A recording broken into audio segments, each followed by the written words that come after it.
Okay, testing sound system. I think I need to make it louder. Following weekend, following Shabbat Shabbat between Shoshana.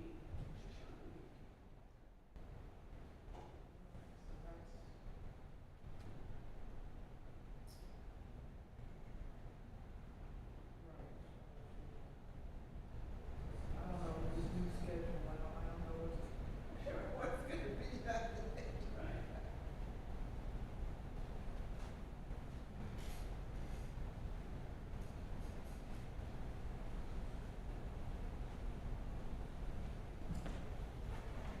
Okay, let's test this out again. It sounds good in here.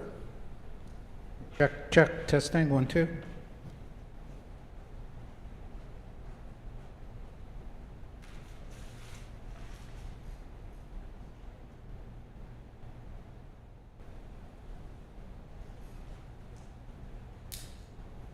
So I'm not sure what the rabbi is planning this morning. Right. Right. Yeah, those are supplies, that's great. Check, testing.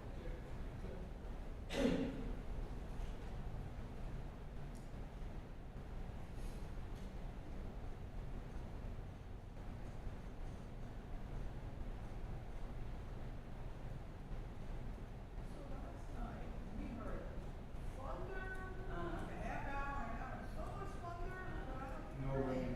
where we are anyway. In the late afternoon, we had some,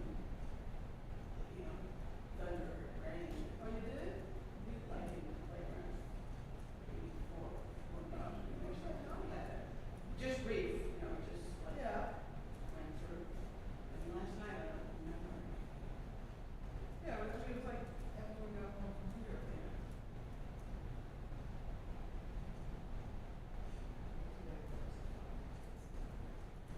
Very sugar. Apple Valley Forest Park. Nice.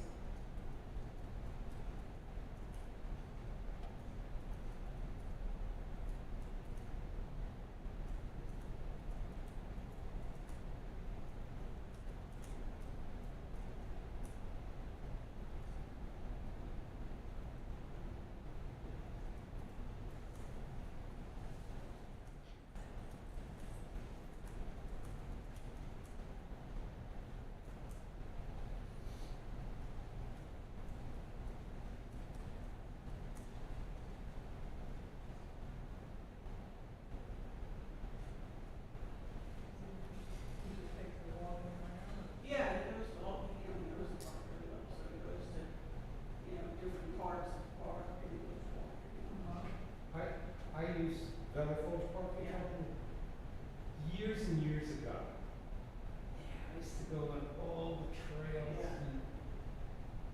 and then Up on the the mountain? number of deer just proliferated so much, and I got too nervous about deer ticks, and so then I only walked on paved roads. Right.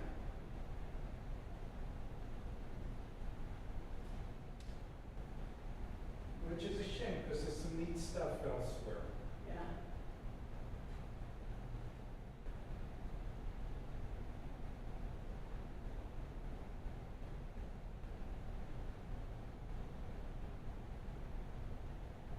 You said you took out the book, I've been from Iowa. Yeah. I did. I haven't started it yet.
we could bring another table. Well, we could bring a rectangular table in. I like that. You know what I said, and I think there was someone who was just coming in and saying, let's open this up.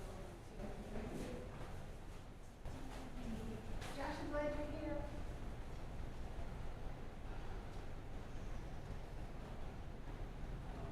I worked with somebody who,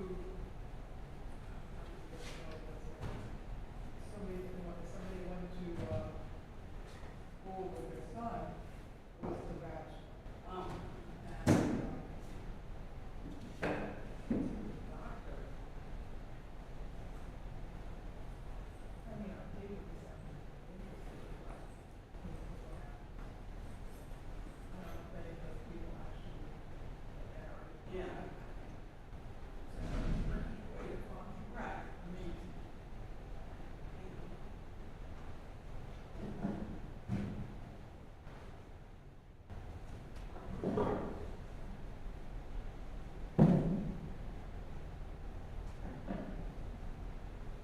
but I heard that, we find, people online. Oh, yeah, that's how Daniel's met most of the ladies. Dated up, got him on, he met Tal online. Jerry asked Tal, what attracted you about Daniel's profile online? She said she didn't remember. I said, well, he's both data scientists. Yeah, that's a crapshoot. Total crapshoot, yeah. It makes as much sense to me as ours. Yeah. Good morning.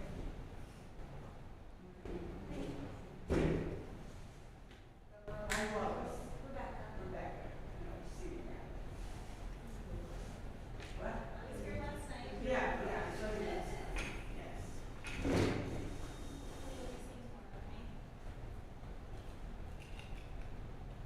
How's that true? I wanted to see if show up on the camera. Josh, is there anything I can help you with? No, you're doing great. Okay. Yeah. We're gonna put the Torah scroll on the round table, so I'm just transferring it a little bit. I appreciate the offer. No, I think we should bring in a rectangular He plate. did. Yeah, he has one. Yeah, he brought in a Oh, he back did. table. We should switch it. Looks like you took one of the old tables and I put it on. Really? Oh, wow. Remember several years ago.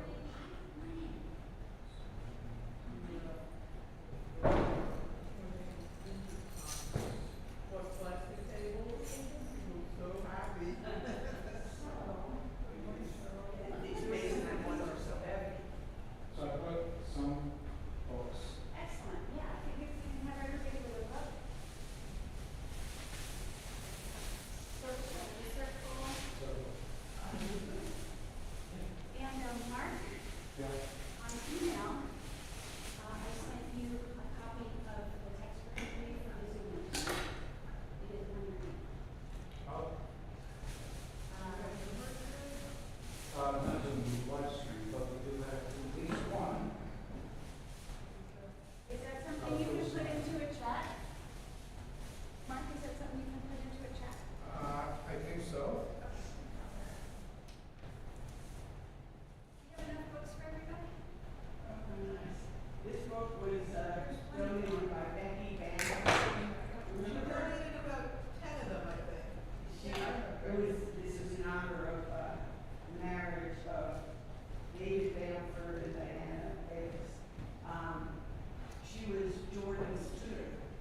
practice for like 6 months. I mean, there's a certain number of hours as well. So what is the junior license?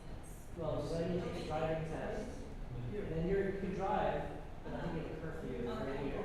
And you don't probably. No, junior license, you can drive You wherever. probably can only have like one peer with you or something. Yeah, I don't know. They changed that a lot. I'm like, I don't know. So it's just be like 10, 11, what, like first year? So, now the only thing I have to figure out is microphone, we're all in a tight circle, I could probably just bring this microphone over.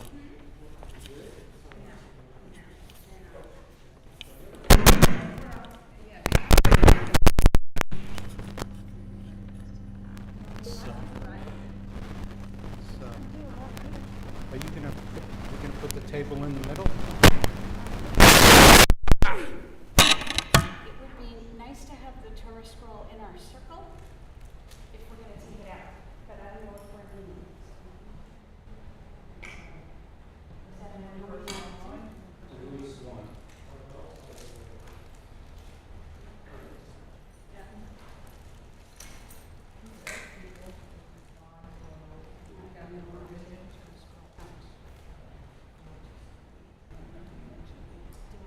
Where you got it from.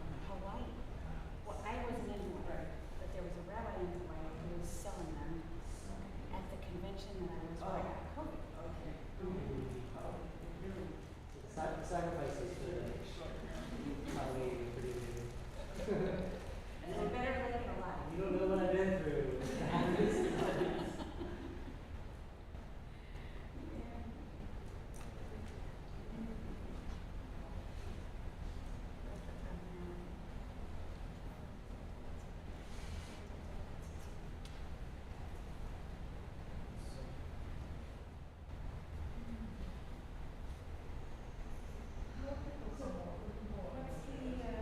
Yeah, I'm trying to figure out what I want to do for microphone. What's the thing about how many people are watching last year? Yeah, I mean, it's a guess. Can you ask them? Can you ask them? I did, but it's still, I've done that before Yeah. and found nobody answered, and then later when I went to look, it was, 3 or 4. You just don't know. Right. You can only tell if somebody. I mean, there are some Yeah. people who just don't want to chat. There are other people who don't know how to chat. Okay. Mm-hmm. You kind of said, hey, we don't have a meeting, can you please let us know? Well, I just said, is there anyone else online? I will. Right, now, Lois, I would love if we could try to get the Torah scroll in the middle, so we're gonna move a little bit. Just take a step back a bit. That's assuming we're gonna take the Torah scroll out of it. This is gonna be our new format. All right, so we're gonna take a minute, I guess, and see if people respond.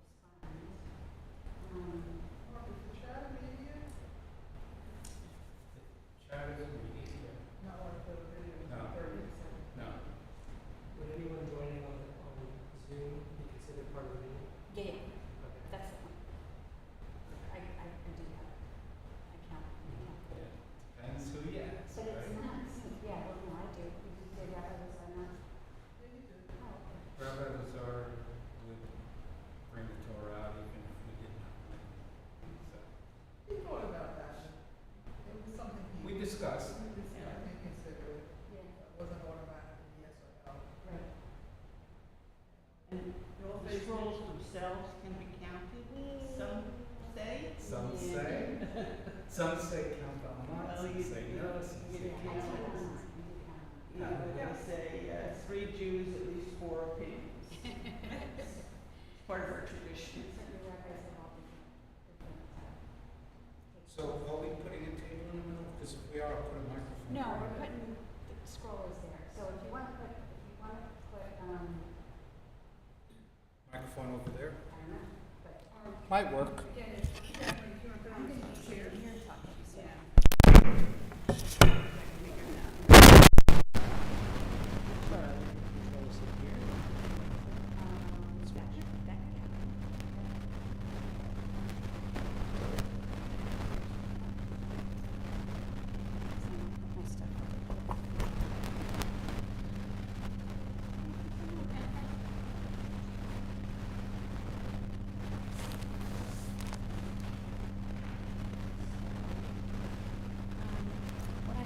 would do, so this is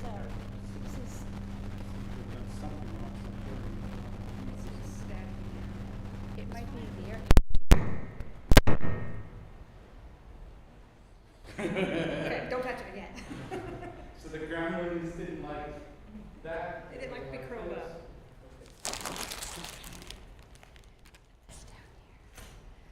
Okay. So, what I would like for us to do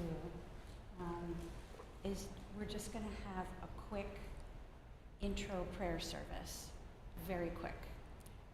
When I have very little time to pray, and I just need to do it really quick and easy, I have one prayer that I go to, and it is called the Morning Blessings, and in our book it's called Nisim B'chol Yom, Everyday Miracles.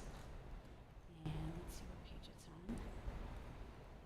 So when I have to do one prayer, that's all I've got time for. In the Talmud, it talks about what prayers one would say if you're being chased by thieves or robbers. And so that's like, if you're in a hurry, like really in a hurry, this is what you say.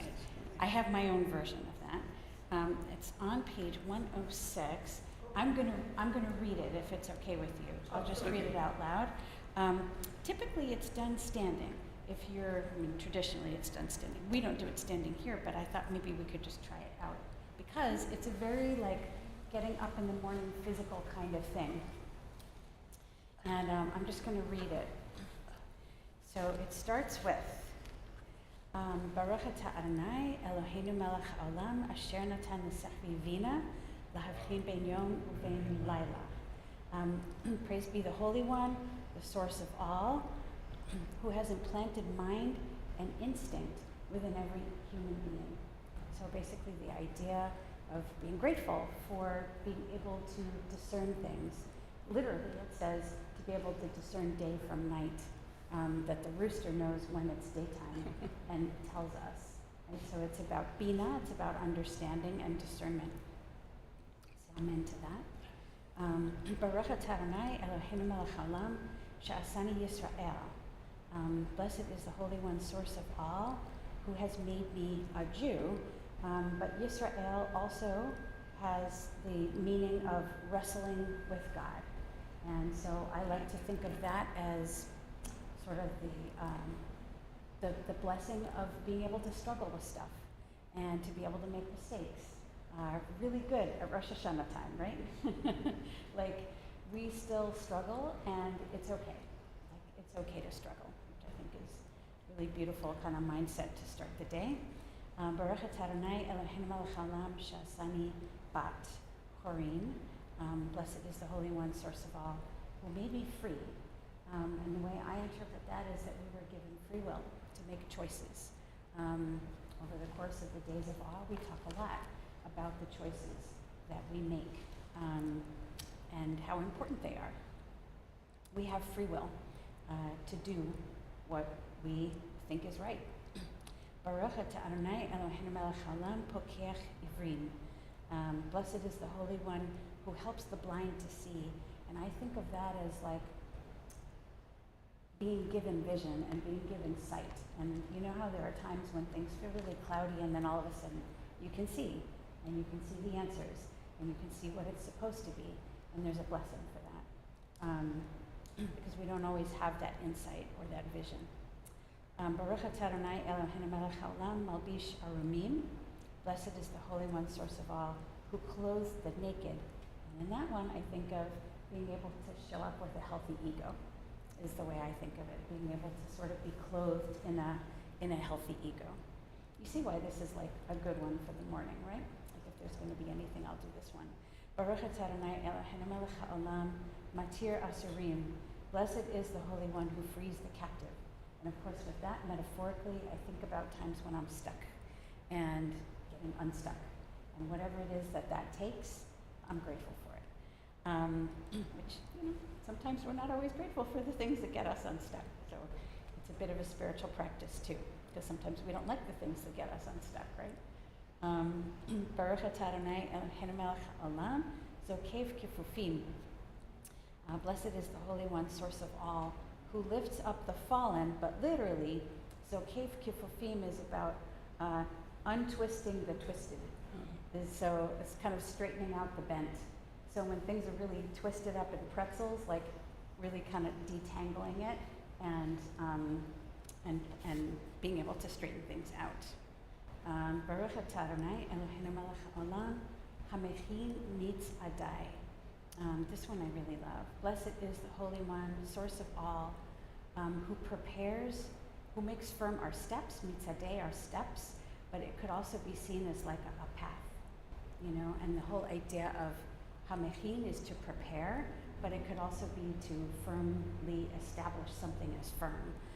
So I like to think about the idea that the path being set before me is prepared for me, and what I need to do is I need to find that path and walk on it. I don't always see the path, so that's a blessing. Baruch atah Adonai Eloheinu melech haolam, Ozer Yisrael b'gvura. Blessed is the Holy One who girds Israel with strength, and it's like putting a belt on, so that there's something strong that's holding us and containing us and helping us get through the day, giving us strength.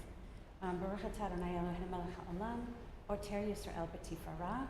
So after strength, we should also be given grace, and that we should also give that grace to others. It's a really beautiful blessing, especially one after the other. Like when we come from a place of strength, we can also afford to be more generous. Baruch atah Adonai Eloheinu melech haolam, hanoten le'ya'ef koach.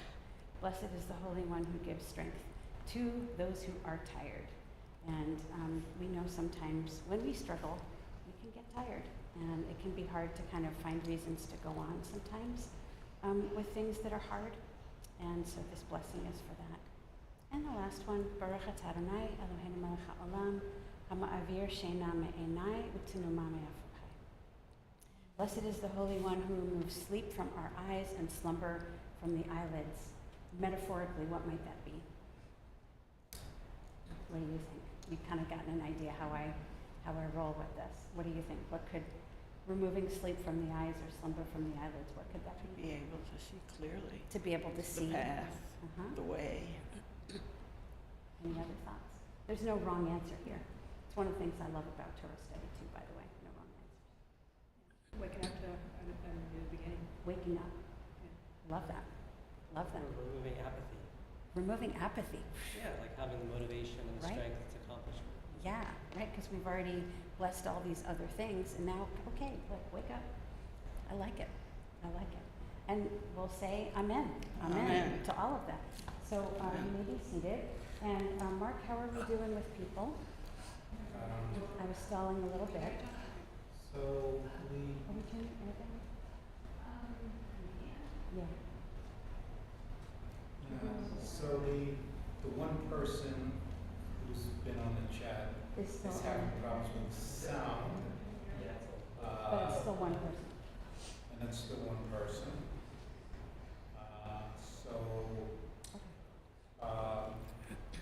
We will not take the scroll. Hopefully we'll have more next time. We can use. Yeah. So I'm trying to think, what we could do for the sound is if you want a louder, I'm and fine. then I can take the one and pass it around Yeah, as people. that's good. And that is all we're going to do from the prayers. So we are going to, So this would go about yay high, so. So, Robert, can I say something about the prayer? Yeah. yeah. So, I'm hardly an expert in this. This was the first time that I've heard it, the different sections defined so personally. Mhm. I think it was last year, the sisters that had their opening lunch, we discussed the happiness prayer. Right? The happiness. I wasn't here, but I heard about it. Yeah, and there's a book called The Happiness Prayer, The Happiness Code or something. Mm. I think I'm gonna go back and look at it and see how he, find it. Yeah. The idea with that prayer, as I said, when I say it, in the morning. It's about kind of getting my head on straight in the morning, you know, kind of like waking up with the right attitude and then going forth in the day. Kind of remembering who I am, where I am, where God is. So just to say in terms of the format, this is the way I envisioned it. It's a little bit of a work in progress because this is our first one. But this service is modeled after a service that I saw and experienced for at least a year when I was first getting reintroduced to Judaism as an adult. And I went to the synagogue that was kind of around the corner, the closest one to me. It turned out to be a Reformed synagogue, Temple Israel in Miami. And they scrapped the Saturday morning service, and all they did was Torah study. Every single week, that's all they did was Torah study. And they had a little prayer or two at the beginning, and then they went right in. And they had about 40, 50 people every week because it was just a really awesome conversation. And that was actually one of the things that brought me back into Judaism, was that, because I wasn't really a big fan of prayer back at the time, but I really loved talking about life and talking about Torah. So this service is dedicated in honor of that rabbi who led that service, Rabbi Mitch Chefetz, and he's still in Miami now, but a really a great rabbi, and someone who was a mentor of mine and taught me a lot also about Torah. So we are going to be looking at Nitzavim, and I don't have... It's page 1537 in this. Nice. Well done. So we're going to be looking at Deuteronomy chapter 30, if you want to get up to that spot. Mark, did you find the link I sent you? Perfect. Okay, here's-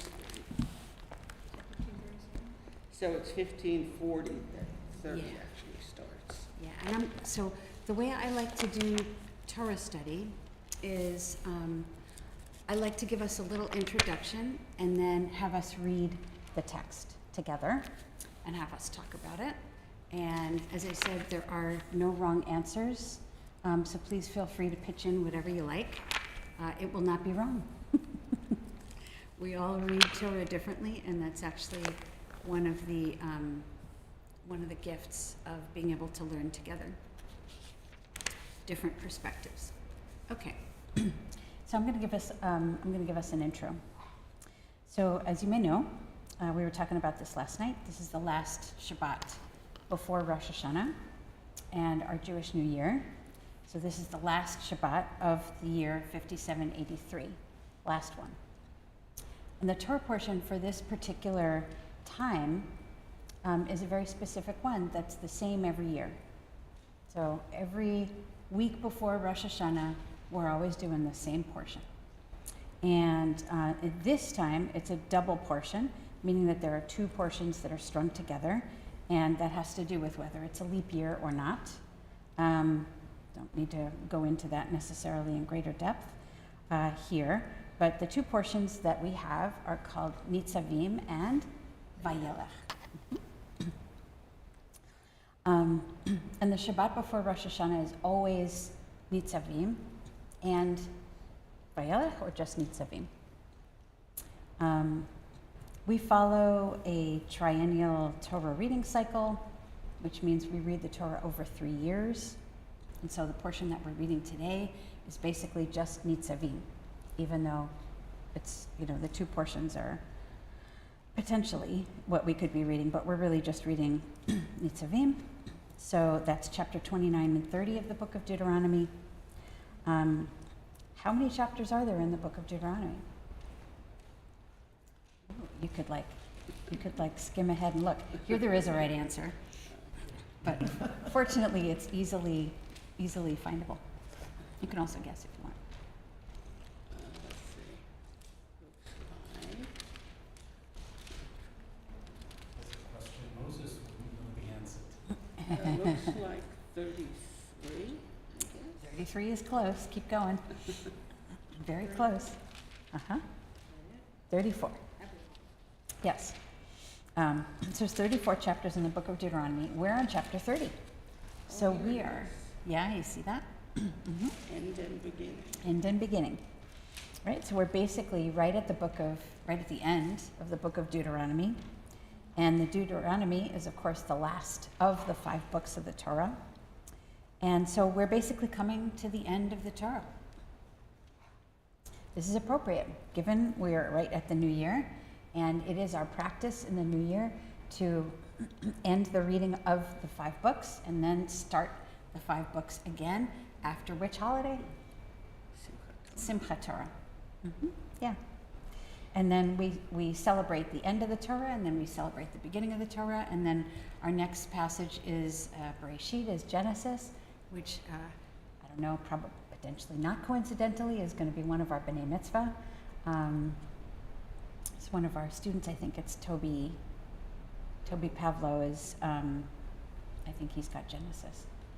Anyway, lucky guy. Okay, so let's talk a little, so that's where we are in the Torah. Let's talk about the narrative and where we are in the narrative. Israelites have been freed from slavery in Egypt. They've wandered for 40 years around the desert. A new generation has since been born and raised as free people. Right? So we've got former slaves and free people, and they are going to assume leadership as the older generation passes. We see this because we see that the 3 siblings who were the Israelites' top leaders, Miriam has already died, Aaron has already died, and Moses is soon going to die, as we know, in the end, in chapter 34. But before that happens, Moses is still their leader, and he leads the Israelites right up to their destination, right up to the land of Israel, which is their promised land. So they are perched right at the banks of the Jordan River, and across that river is Israel. Moses took them there, but he will not lead them into the land of Israel. And he has already passed leadership on to Joshua bin Nun. And Joshua is the one who will take them over the river. I hear a little ring here. I'm going to try and move this out of the way. I'm going to wait till that happens. Oh, nice. Okay. So Joshua is going to lead them across the river. He's going to lead them into Israel. Once Moses passes and they do the requisite 30 days shloshim of mourning for Moses, and you can see that in the book of Joshua, like the first sentence is, and they mourned for Moses, and then they got ready for war. So, but anyway, we're not there yet. Right now, we're still on the other side of the river, and Moses is still there with them, right? And so he's preparing them to go on without him. And he's just given them 29 chapters worth of speeches. Basically, the whole book of Deuteronomy is a speech from Moses preparing them to go across the Jordan. Like they are perched in that same spot for the entire book of Deuteronomy. It's pretty deep. He's educating them and he's reminding them about their histories, telling them their stories, reminding them about their laws, talking to them about society, this ideal society that they would build together once they cross over into Israel. And he talked about what their lives would be like if they followed the laws and also if they didn't follow the laws. And at the end of all of that, which is where we are now, Moses invites the people into a new covenant with God. Now, why would we say new covenant? It means that there was like a prior covenant, right? What would that prior covenant have been?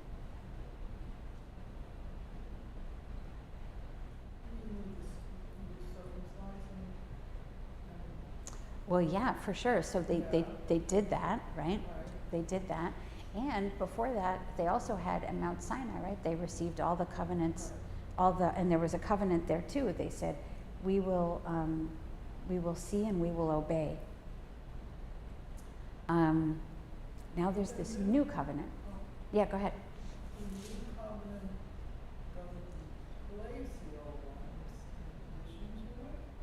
It's a good question. It's a good I question. never really thought about this Mhm. before. I mean, Yeah. the Christians have a covenant that replaces the Jewish covenant. They do. Okay, so we're gonna follow a little protocol now, that if you want to talk, you should grab the lavalier. And Mark is gonna very graciously hold the lavalier, and if someone wants to talk, you can kind of raise your hand and Mark will run over. Or we could just kind of pass it between each other, maybe that might be nice too. If someone wants to talk, I'll run over. Okay.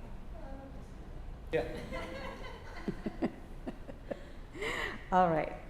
So, yeah, so it's a question about whether this new covenant replaces the old one, and we can think about that. I think it's a great question, Rhonda. And I don't know that there's a definitive answer on that, but we certainly can hold that question and see if the text says something about it. But Mount Sinai was 40 years ago. It was 40 years ago, right?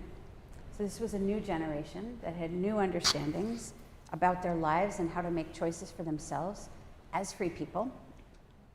And this was the moment that Moses chose to make sure that everybody was on board. He was about to go, and he just wanted to make sure everybody was on board before he left, before they crossed the Jordan and they would take on the promised land, and then whatever would be, because he'd be gone.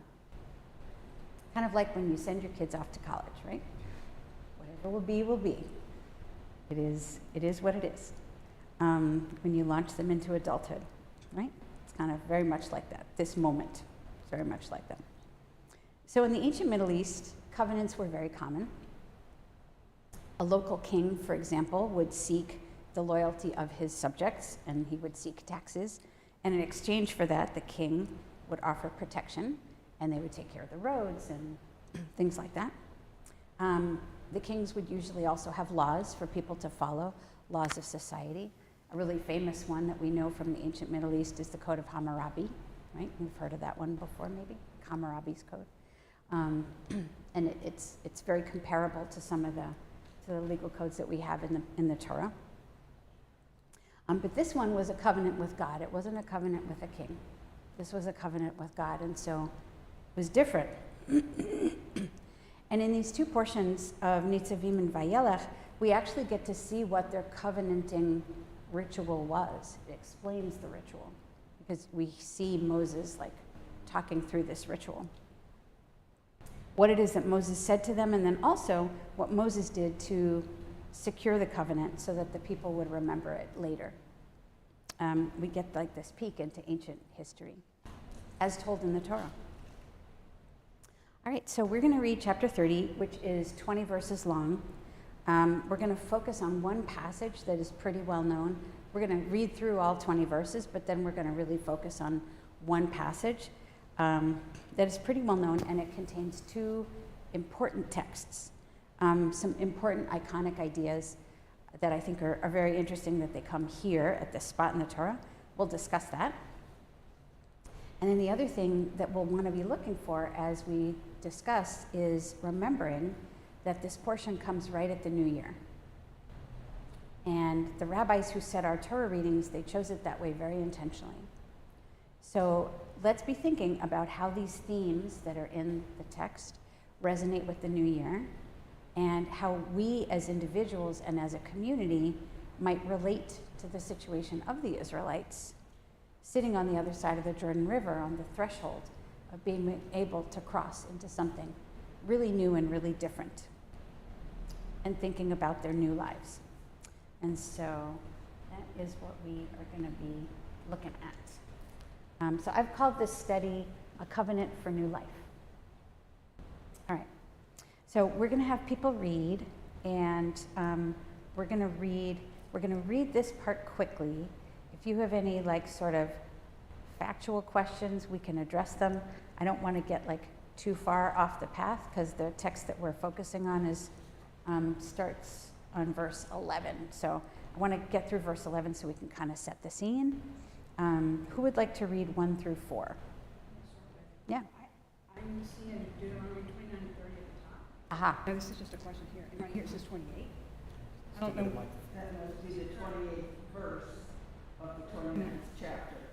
And then number Yeah. 1 starts chapter 30. What page are you on? 1540. 1540. Okay, yeah, that's the page I'm on, so that's what I was confused about there, so that's, This book has a terrible layout. Okay.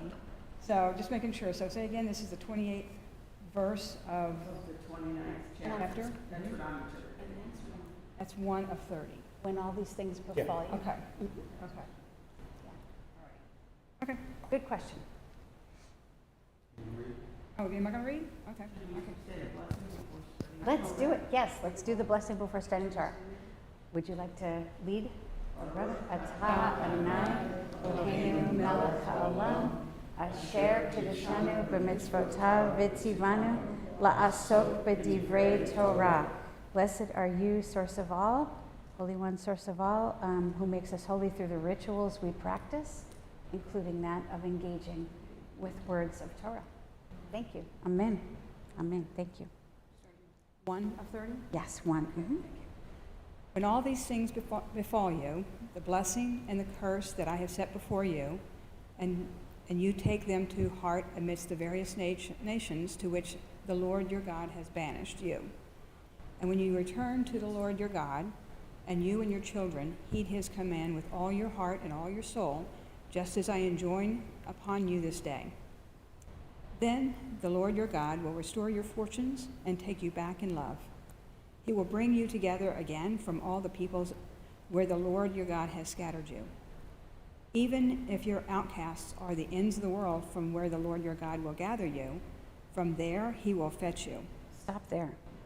Stop there. Okay. So what's being presented here?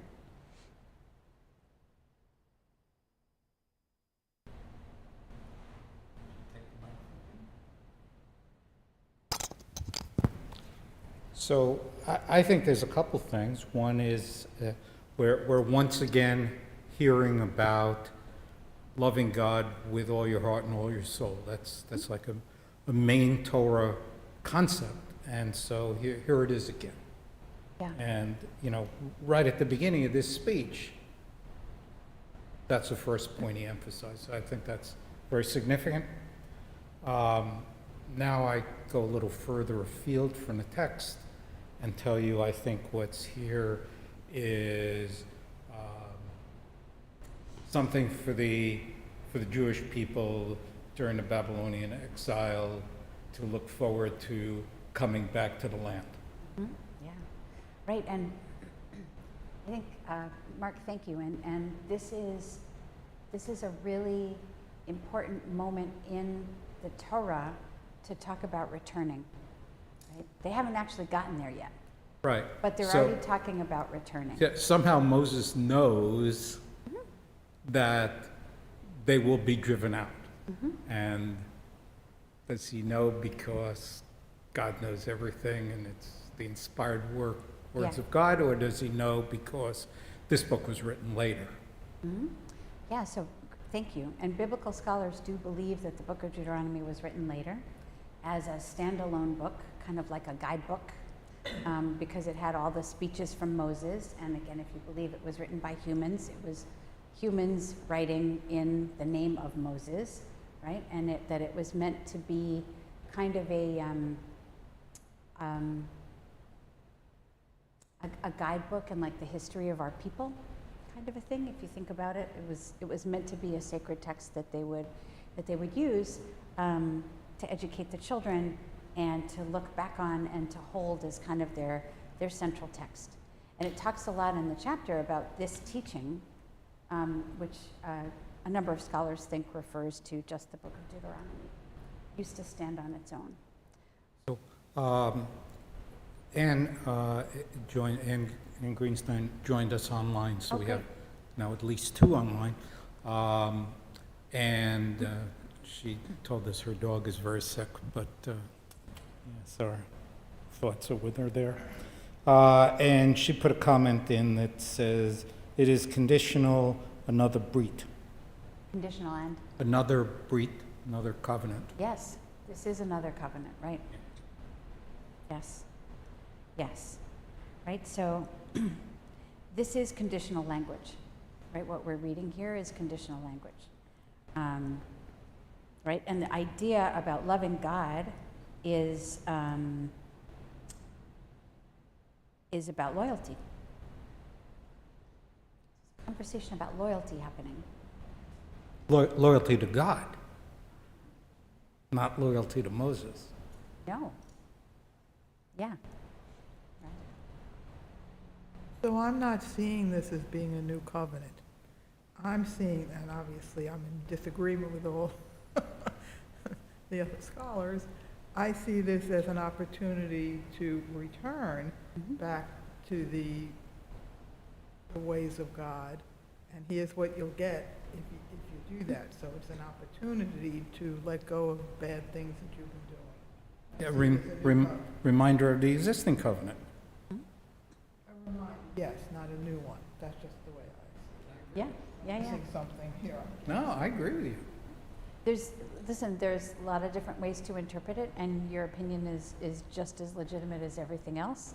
So we all interpret it and how we do, and it's all good. So I'm not disagreeing with it at all. And scholars disagree on these things too, right?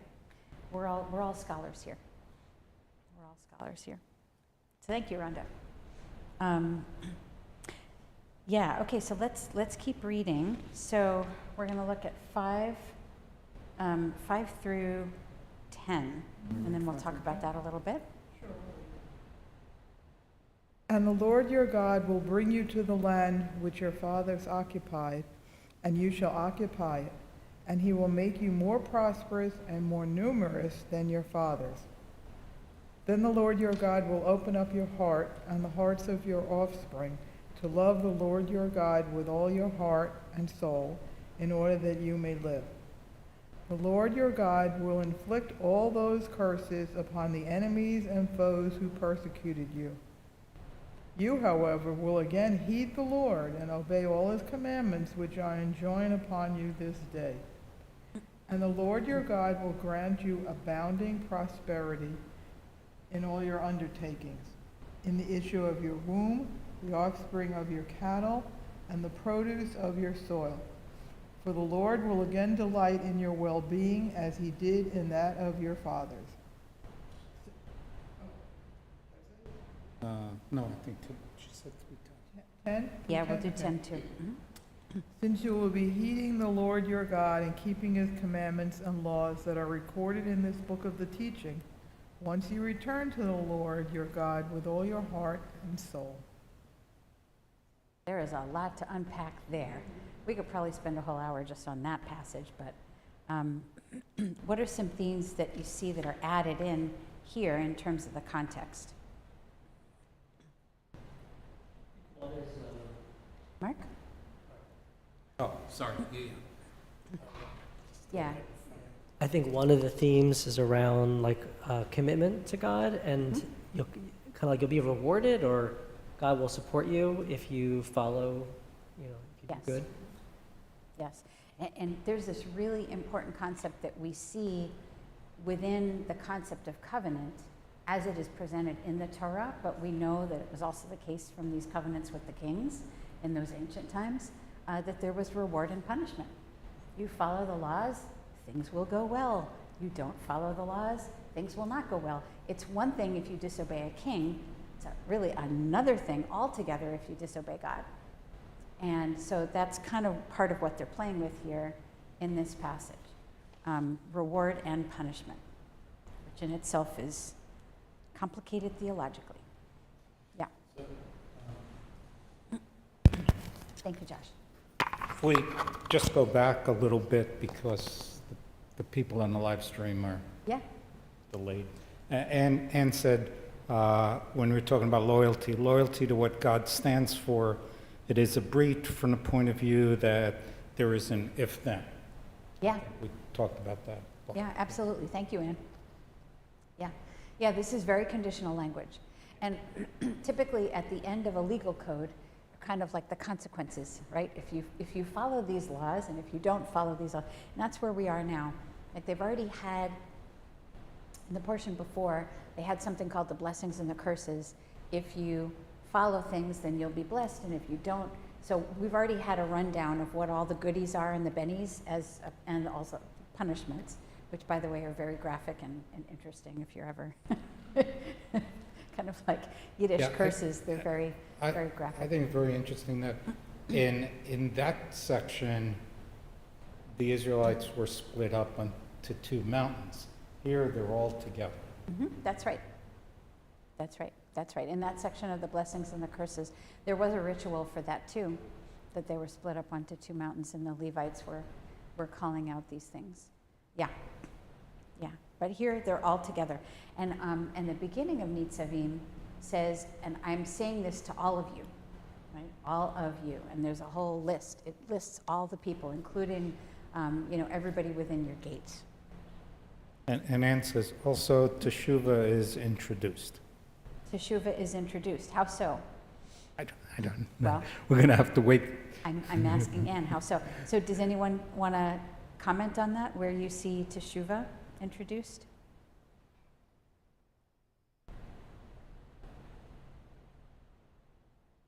Well, it does talk about return. Mm-hmm.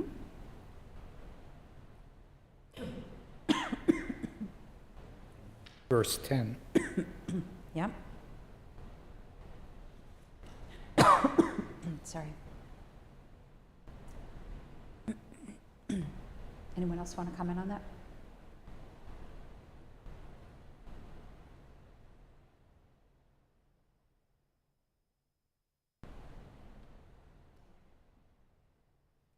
Any other thoughts about this passage here? So when it talks about, in verse 7, where it talks about inflicting all those curses, they're referring to the curses that were stated in the portion before. If you don't follow the laws, this is what will happen to you. But if you do follow the laws, those curses will happen to your enemies instead, which again is kind of interesting. And Anne just quoted from the verse 10 in the chat. So I think, hopefully next time we do this, we'll use Zoom instead of live stream, I so think we we'll don't get use the Zoom. delay. Yeah. Absolutely. Yeah. That's great. Any and all suggestions about tweaks for this service are welcome. It's our service, so love that. Great. Any other thoughts about this passage here? Any other themes that you see being introduced, or any questions you have about kind of setting the scene here?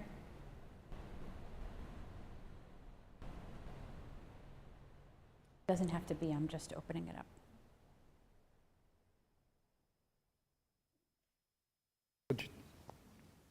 Just that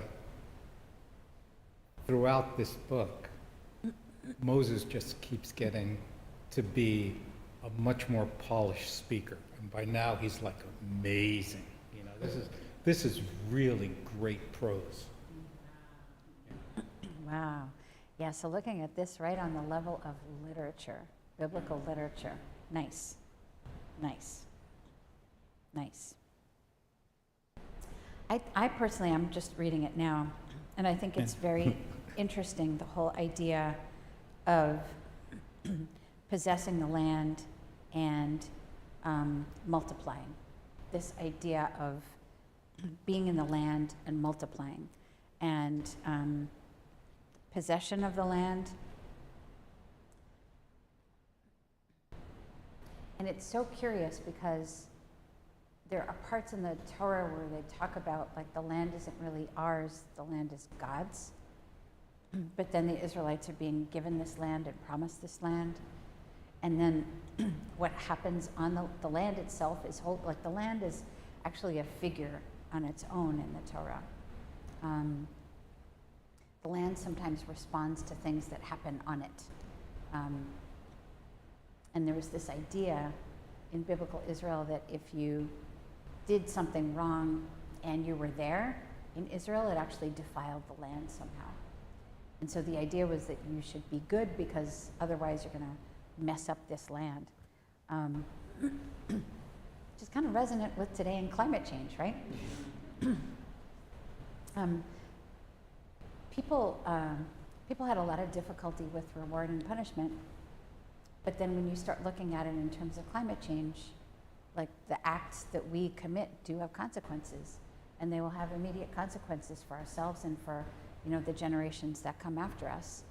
I've been doing a lot of work on dealing with plastic in my immediate environment, and it's like relentless. It's everywhere.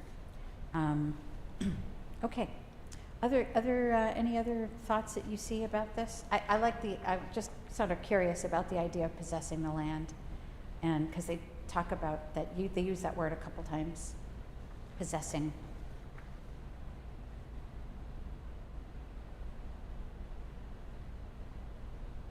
Okay. We can keep going.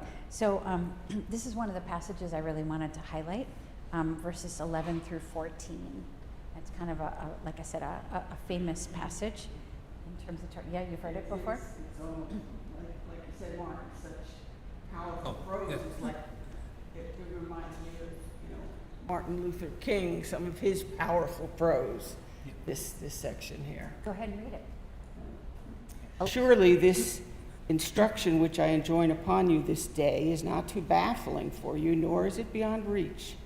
It is not in the heaven that you should say, who among us can go up to the heavens and get it for us and impart it to us, that we may observe it? Neither is it beyond the sea that you should say, who among us can cross to the other side of the sea and get it for us and impart it to us, that we may observe it? No, the thing is very close to you, in your mouth and in your heart, to observe it. What about it?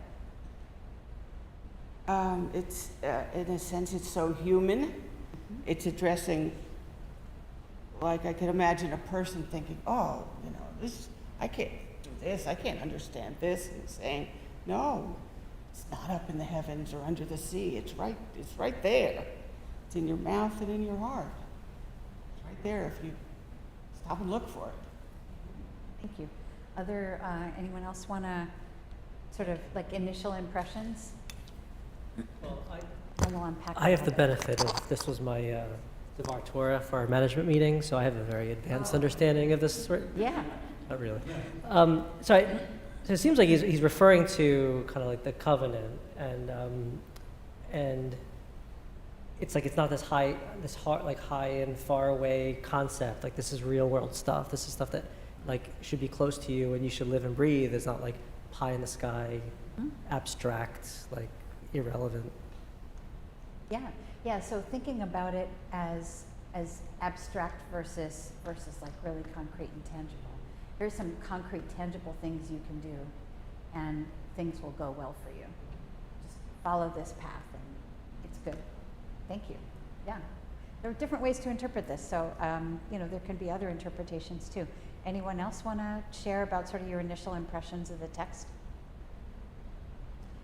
Mark, did you, and Cheryl, I think you all do Torah study, right, on Thursdays. Did you go over this text too?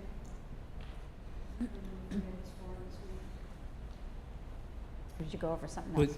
We did talk about this, but I think that we spent a lot of time on those few verses, more time on the earlier verses. Mm-hmm. Good, okay. I mean, these verses just remind me of that song, Ain't No Mountain High Enough. You know that one? Yeah. I thought that would be one of your. Ain't no valley low enough to keep me from you. Yeah, that's what it's saying. You sing that song at karaoke. That's what Moses was probably doing. It'll have new meaning here now. We'll have Torah study karaoke. And the end says, living by the precepts of Torah is attainable, not beyond reach. Not beyond reach. Yeah, so there's the idea of it being abstract and versus tangible, and then there's this idea of it not being beyond our reach, right? I think, when I think of like 613 commandments, even if we don't do most of them because they have to do with the temple that's gone, but 613, I mean, like, wow, right? Wow. And look, 3 legal codes in the Torah that precede this moment, right? Even though they're all kind of boiled down into one legal code in the book of Deuteronomy, even if you're just looking at that, there's still a lot of laws. Dozens. And how would one follow all of that? Not so hard. not so hard. Other initial impressions about this particular text? Oh, So I'm thinking that God is setting expectations that you can do this. Even if people are hearing all this and go, oh, no way can I do all these things that God expects. But God says it's doable and I expect you to do it. And sometimes that happens. Sometimes you feel like you can't do something and someone gives you motivation, encouragement to do things. So, Kind of like one of my favorite preschool sayings, that we can do hard things, right?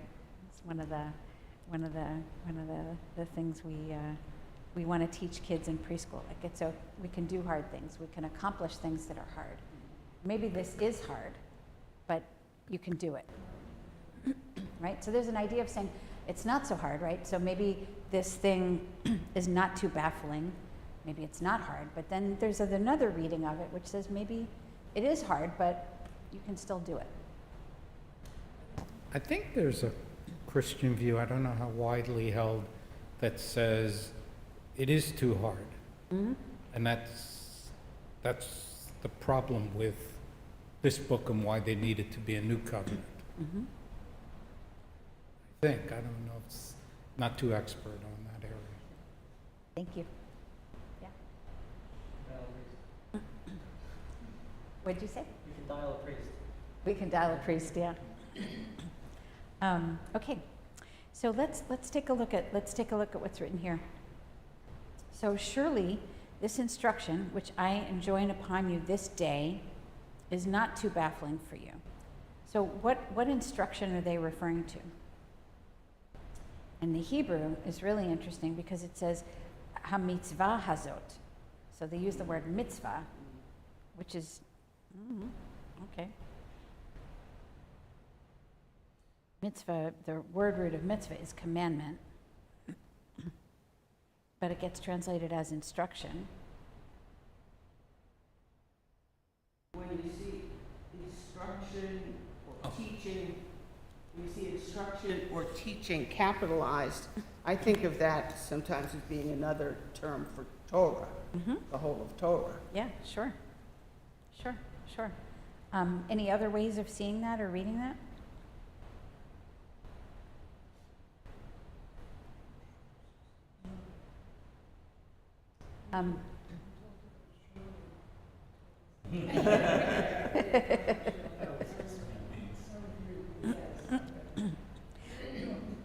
But the word surely in Hebrew is ki, which means if.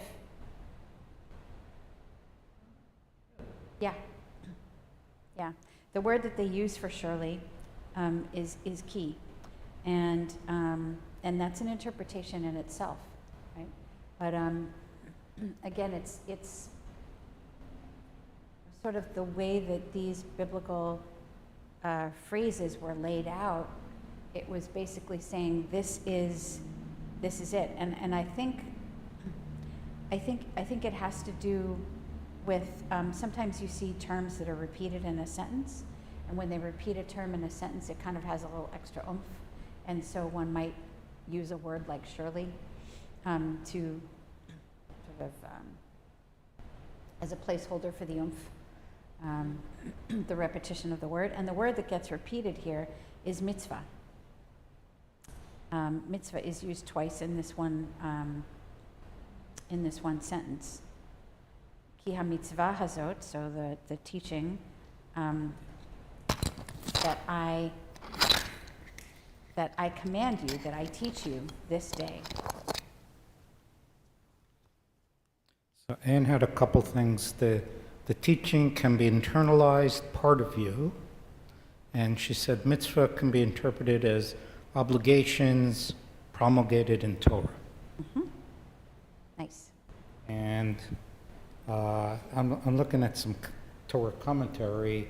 Ibn Ezra says the word niflet, am I pronouncing right? Niflet. Niflet? Niflet. Mm-hmm. Too hard. he says, means concealed, or its meaning is wondrous.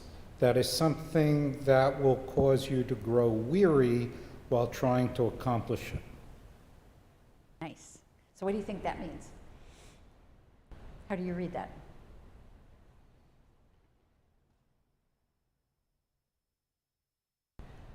It's something that, you got to work at it, but not too hard, and you can understand it. Yeah. Yeah, the word nifla is like a wonder or kind of like something miraculous. So it's kind of interesting when we say it's not nifla, right? It's not nifla. No, yeah. They translate it as not too baffling. Mm-hmm.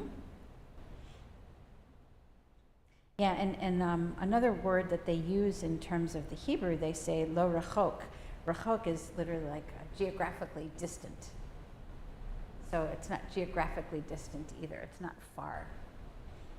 So is this where you're going to get eventually to the point in the Talmud where the rabbis say, hey, God told us, he's not concealing it, so it's our job to figure out. It's not God's job anymore, and now it's our job to figure it out. Yeah, do you want to talk a little bit about what the Talmud is for folks who might not know? So, I don't know if I can do it correctly, but okay, you have a Mishnah and a Gemara. I got your back. So, so the Mishnah is the oral Torah, the way of, the Torah gives you the commandments, but exactly how do you do it? Well, we know that through an oral tradition, and now it's written down. And then you have the Gemara as a commentary on the Mishnah, and then the Talmud also has the commentary on the commentary, and the commentary on the commentary on the commentary, and it's It goes on for a long time. it's an amazing document because it not only tells you the answers, most of the time, I guess, not always, but it also gives you the whole arguments. You see the different approaches. Mm-hmm. And when did this amazingness happen? How long after the Torah? Judah the prince was the one who wrote the Mishnah, right? And that was 11th century? I don't remember. Oh, no. No, he was about 2 centuries or 1 century and a half before Jesus.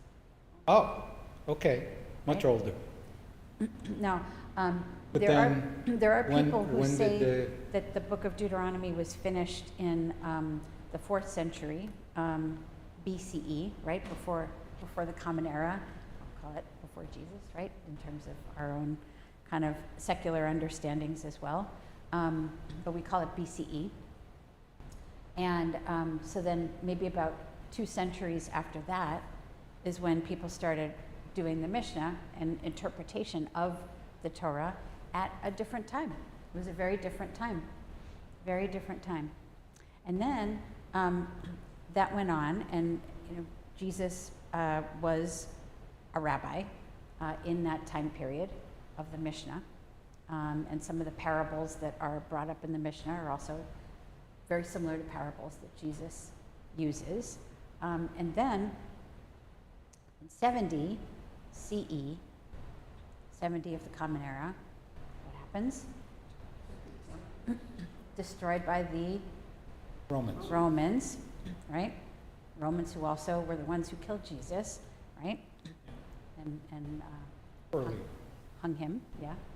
And so at that point, and they sack the temple and they throw everybody into exile. And then the Talmud really gets going because they don't have a temple anymore. And the temple was already kind of falling apart anyway. They don't have a temple anymore. They're all scattered all over the place. And they're trying to make sense of this like serious super trauma that just happened to them. And by the way, the Gospels were also written in the wake of the destruction of the temple. So the Talmud and the Gospels were kind of written at the same time. So I think what I got confused was the final edit in the Talmud was much, much later. Like 900-ish, maybe 800, 900 is what scholars are saying would be the latest. There are scholars who think it's earlier, more like 600, 700. But 900 is when the medieval period begins, and the Talmud is definitely done by then. But there are scholars who think it could have been earlier. The Mishnah and the Gemara was done by then. Yes. But then you have all this stuff around it. There's lots of other stuff that happens after. Yeah. Yes. And that keeps going until But now. that's considered part of the Talmud? Or no? No, No. no. So there are commentaries that are included on a page of Talmud that kind of came after the Talmud. Ah. But the Talmud itself stops at the Gemara part, which they say could have been written as late as like 800, 900. You know, sort of, it was one of the things that defined the end of the ancient period and the start of the medieval period was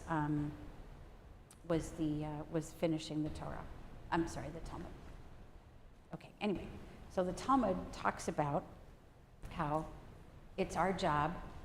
Yeah, it's our job to interpret the law. There's a famous, I don't remember what this passage is called, has a name for it, where they're arguing with one of the rabbis.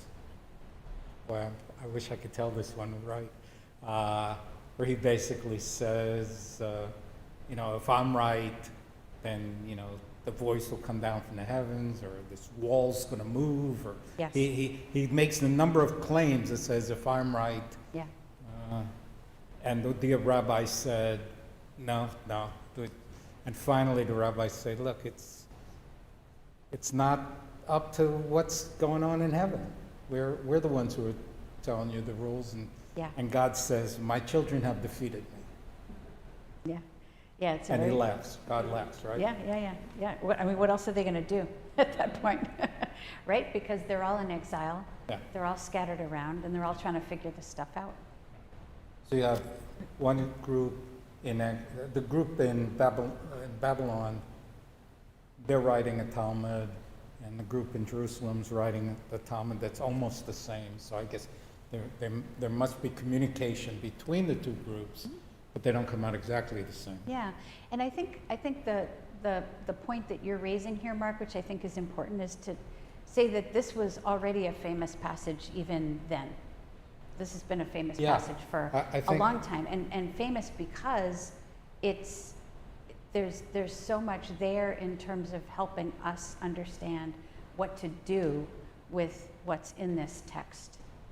Any thoughts about that? Any thoughts about that? And I want to kind of move on from the Talmud a little bit. Sure, but I'll just say, Ann typed in that says, we are creating the informal commentary now. We are. Every time we sit down together, we are creating more commentary, more midrash, yeah. Any thoughts about that, about this text as kind of a central point of instruction? Some might say confusion, right? Because maybe it is baffling, right? Maybe it is. Thoughts about that? We'll continue, yeah?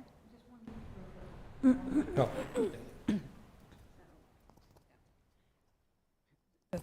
As I'm looking through this, and baffling keeps coming back to me, but it's almost every passage here ends with it.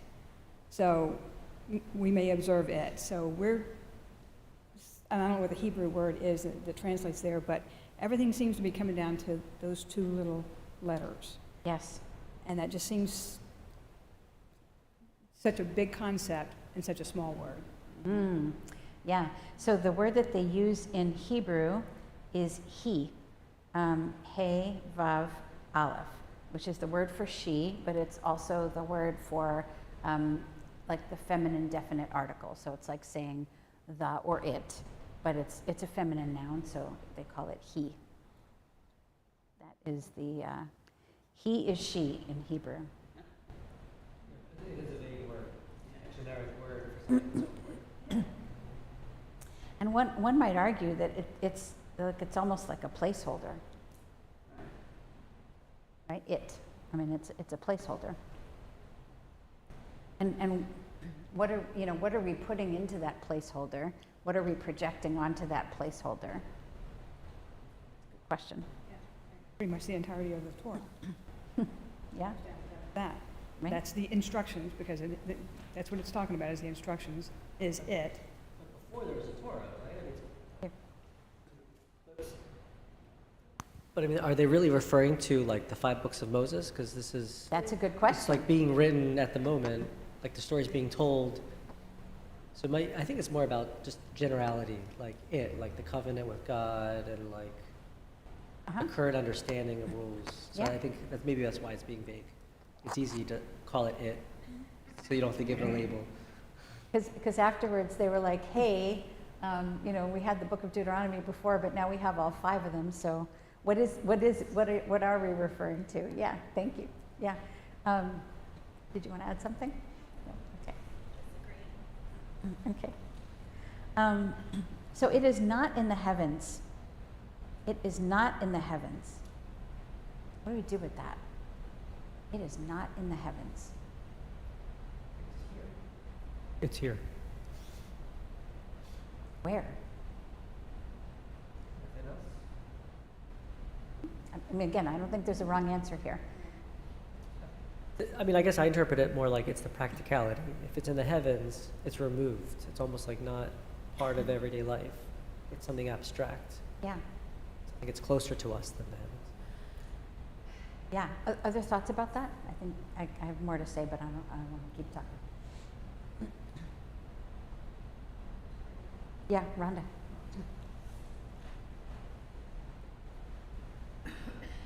Well, we talk about heart and soul in this, so I'm thinking that it's in our heart and soul. Yeah. And also, as looking at this, it's part of our life. It's every day. It's always there. Mm-hmm.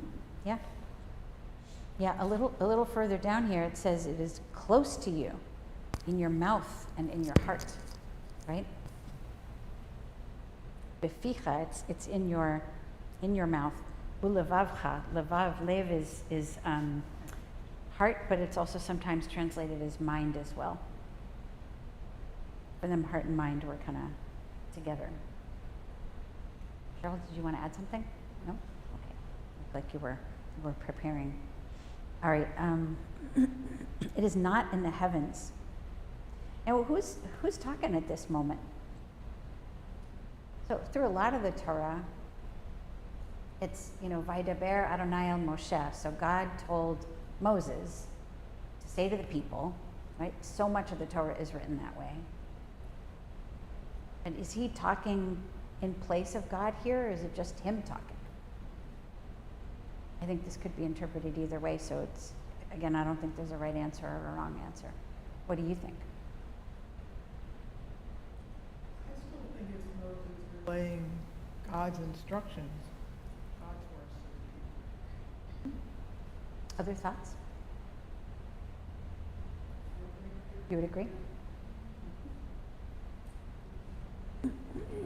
There are some biblical scholars, right, who will say, because this was written later, and if it was written by humans, and there was kind of an agenda behind it of, community building and nation building that was happening with it, that this was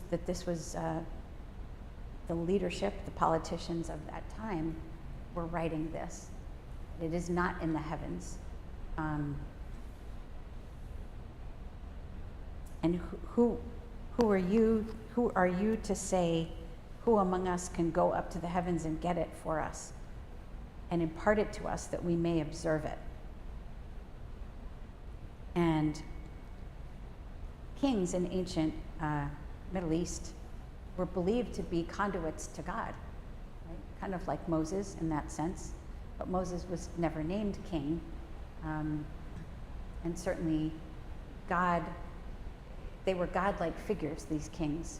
They kind of took the place of God in some ways, and in other cultures. But in our culture, in this biblical culture, predecessor culture, God was above all of it. And so it's kind of interesting thinking about this idea of like this Torah is given down to you, and you don't have to go back up there to get it because it's right here. It's right here. Thoughts about that? I'm looking at the Rashi commentary on that, That's which another is really, medieval commentary. yeah, really puzzling to me. Medieval French, I might Yeah, add. yeah. But I'll read the English do. version. For were it in the heaven, it would still be your duty to go up after it and to learn it. What do you think that means? Well, that's what I was going to say. And you should be happy, it's not, you don't have to go up to heaven for it, maybe easy for you. Well, especially, how do you go up to heaven? I mean, that's not something you could do. Well, I don't know. I mean,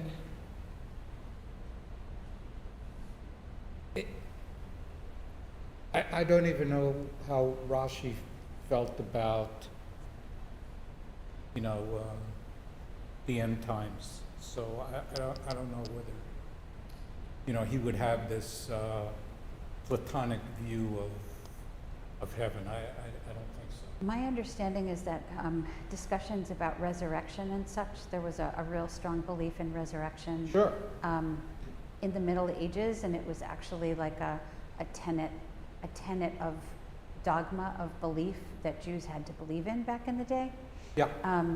But that came after Rashi. Oh.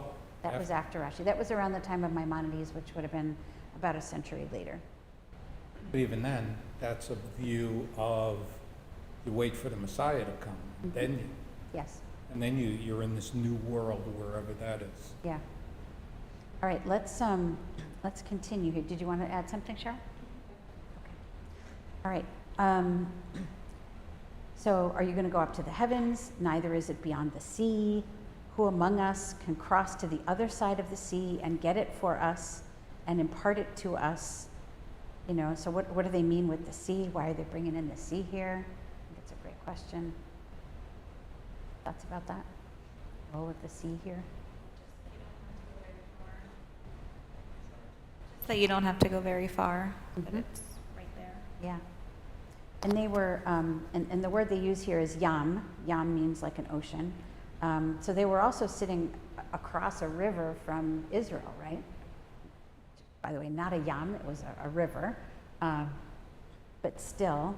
And so, maybe they were saying, like, Israel's right here, like right here. And this is where your laws are going to really take effect, is in Israel.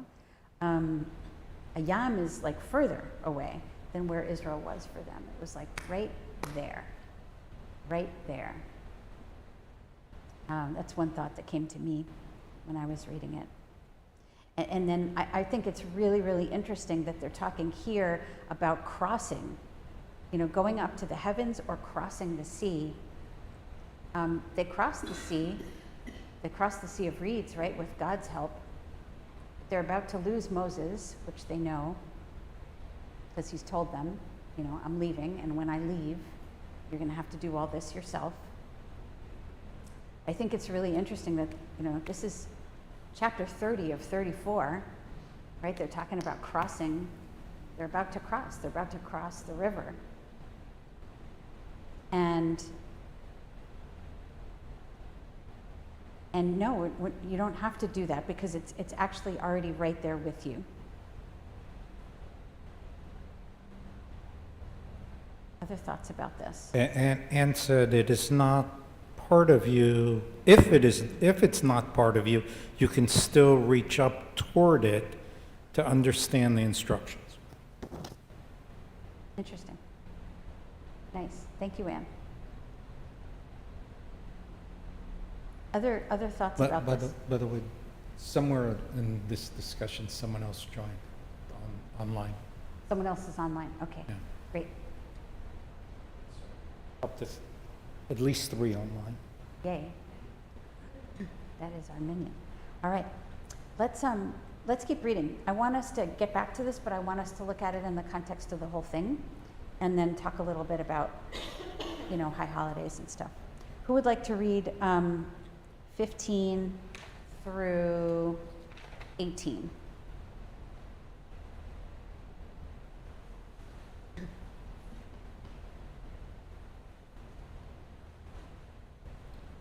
Sure.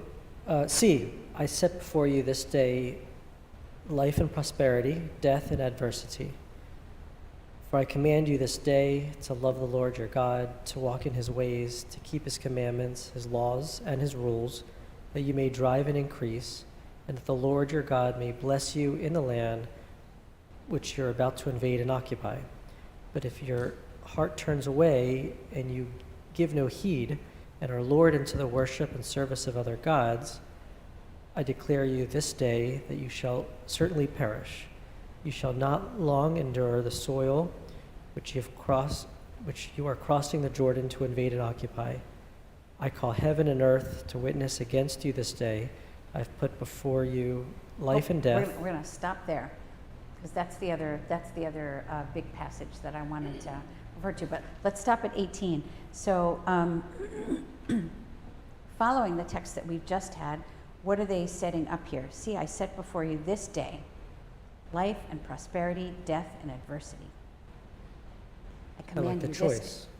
choice, you have a choice to make, and it also makes suggestion, reference to worshiping idols. If I interpret. Yeah.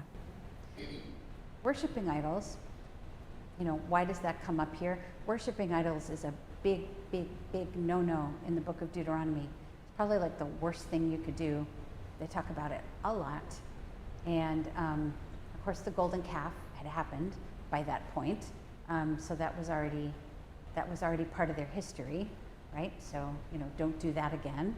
But it's really interesting that's the specific one that comes up for them is about the idols. Biblical scholars say that was because they were still worshiping idols and they were really trying to stamp that out. And so they keep talking about, apostasy and not following monotheism. Monotheism was a really big focus of the book of Deuteronomy. Thanks for bringing that up. What else do you see in this text? Again, coming after this piece that we just looked at.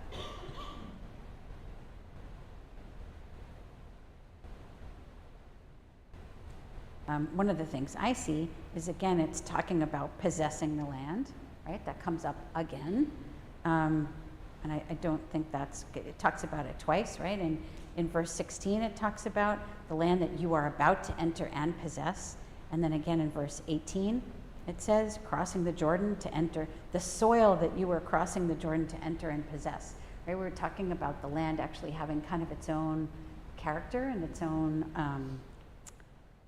its own figure in the Torah. Why the word invade? Occupy I get, but invade? Where does it say invade? Twice. It says invade and occupy in 16, and it says it again in 18. Over Hayardin, Lavo Shamar Larishta. I'm looking at the Hebrew.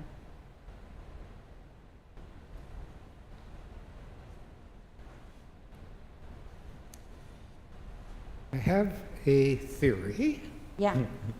that they're trying to emphasize the point that the Jews are not Canaanites, that we came out of Egypt and now we're invading the land of the Canaanites, as opposed to we're a group that split off from the Canaanites. That's really interesting. So they are, go ahead, Brenda.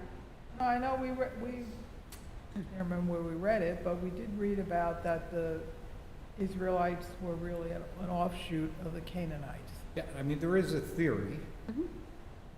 and either the theory goes that there were no Jews in Egypt, the whole story's a myth, or there were some, and they came back and they had a story, but they were also an offshoot. But these are all theories. Yeah. And I think it's really interesting, thank you, because there is some some thought, right? It also talks about the land that your ancestors came from, right? It talks, I think it translates as fathers here, but ancestors. And so this is part of this narrative that your ancestors came from this land, and that's why it is promised to you, because God promised it to you. But again, if you think about this as a human written, human generated text, you know, it's a justification for taking over some property that belonged to someone else at that point in time. Potentially, right? I think there are different ways of reading it. So in Hebrew, it says, the land that you are going to be crossing the Jordan, lavo shama, in order to enter into it, to come there. Lavo is to come. You're going to be coming there, l'rishta, in order to make it your inheritance, to inherit it. But also, reshet is possession. It's possession, it's inheritance. Both words together. It's kind of interesting. All right. Let's look at verse 19. Who wants to read 19? Yeah, thank you.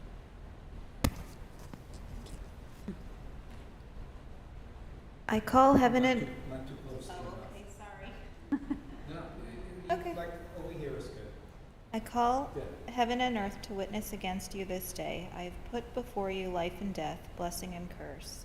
Choose life if you and your offspring would live, by loving the Lord your God, heeding his commands, and holding fast to him. Let's stop there. So verse 19 is also pretty famous. I call heaven and earth to witness against you this day. I put before you life and death, blessing and curse. Choose life. What does this get used for, this text?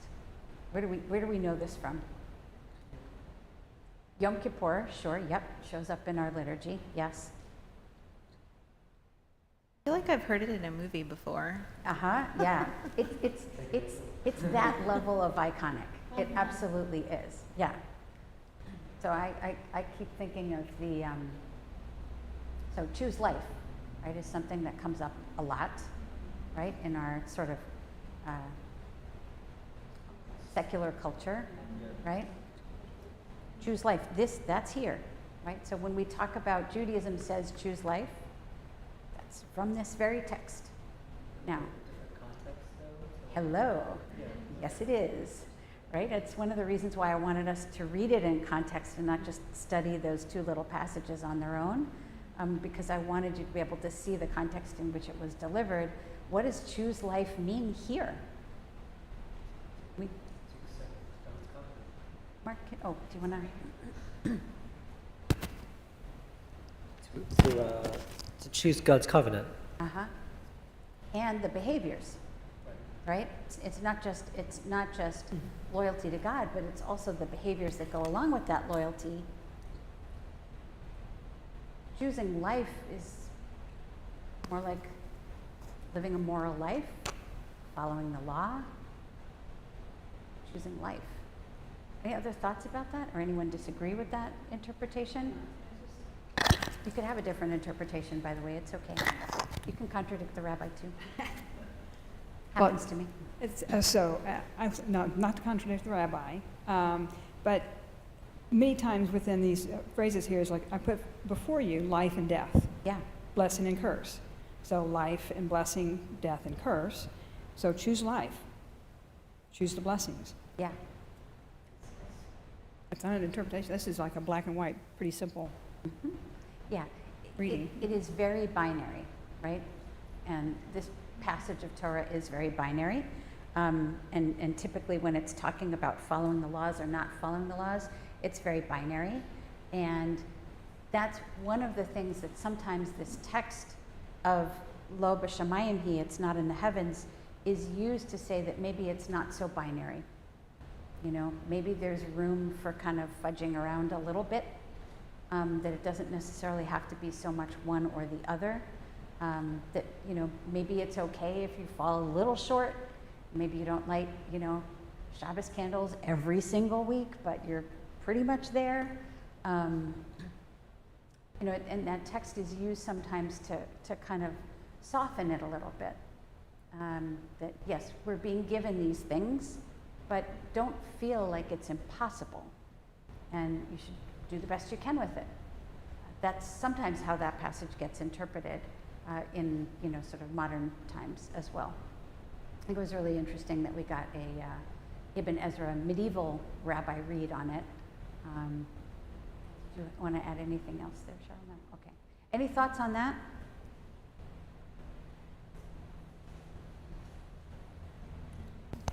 The one comment I wanted to share is from Thursday was like, you know, like some of the themes are, this is about choice, like life and death, good and bad, good, you know, Yeah. bad, good. However, Moses commands us to choose one way. So it's like, do we really have choice? Do you really if have a choice? If he's telling us what to do we have a choice? I love it, right? And there's You have a choice, but I'm telling you what to do. There's a very famous passage in the Talmud where it talks about Mount Sinai, and that the rabbis imagined what was it like to be at Mount Sinai. They imagined that God actually lifted the mountain and held it above them and said, okay, are you ready to follow these mitzvot? And they were kind of looking up and going, okay. Okay. And they were kind of like playing on that idea. Like, did they really have a choice? And do we really have a choice? Do we really have a choice? I mean, when we think about it, in terms of our society and how we treat each other, I mean, sure, we have choices, but do we really have a choice, right?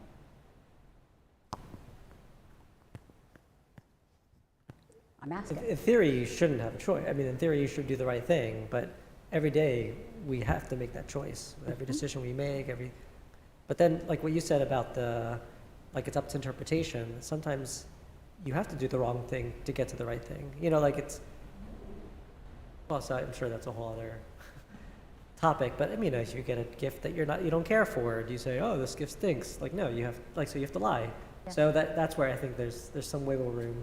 Yeah, But absolutely. It's the bigger Right? picture about making the right decision. And I think, you know, I think the rabbis were very conscious of that, because the Talmud is full of debates about laws that conflict with each other, and what do you do in those kinds of situations. The most famous one is, do you tell a bride on their wedding day that they're not beautiful, right? Do you say that? That's kind of the classic one, but very similar, right, to a gift not being welcome. Right. Same idea. And they were all about that. What do you do when these ideas conflict? And it happens to us in real life all the time. All the time. All the time. How do we choose? When she would see a funny-looking baby, Yeah. she would say, "That's a baby."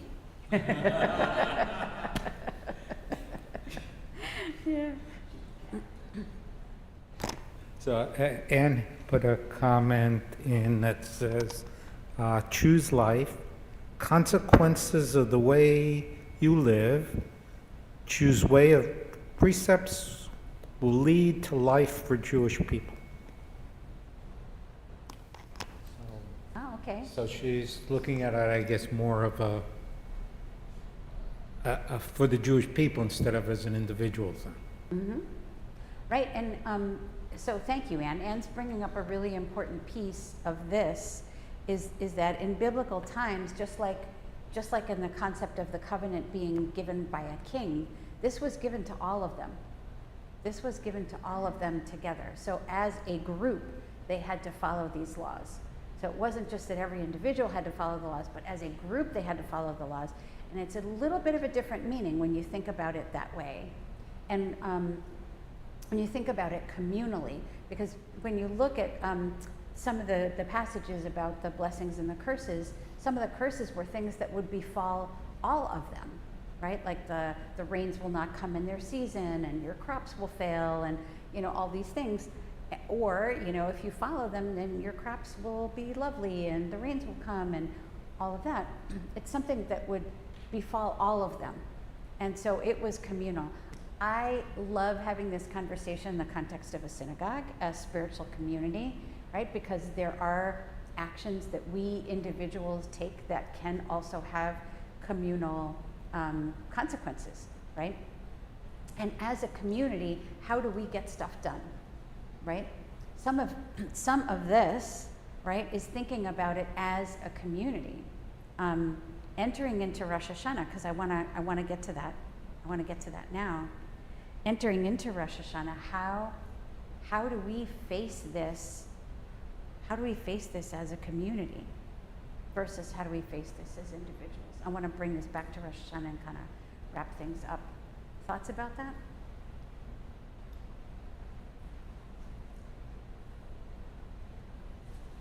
I think as a temple or a synagogue, we bring it to the community by making this worship space available, by making a prayer leader, rabbi available, by having books that people can read. So we're kind of, like when we were reading, we're putting it like right there. You don't have to go real far, just join us in here and we can help you, we can all worship together. On Rosh Hashanah and Yom Kippur, we do say our prayers together. We say our prayers each individually, but we say them in a room together, and it's really important that we say them in a room together with as many of us as possible, right? Yeah. Other thoughts about how this can kind of relate to the new year?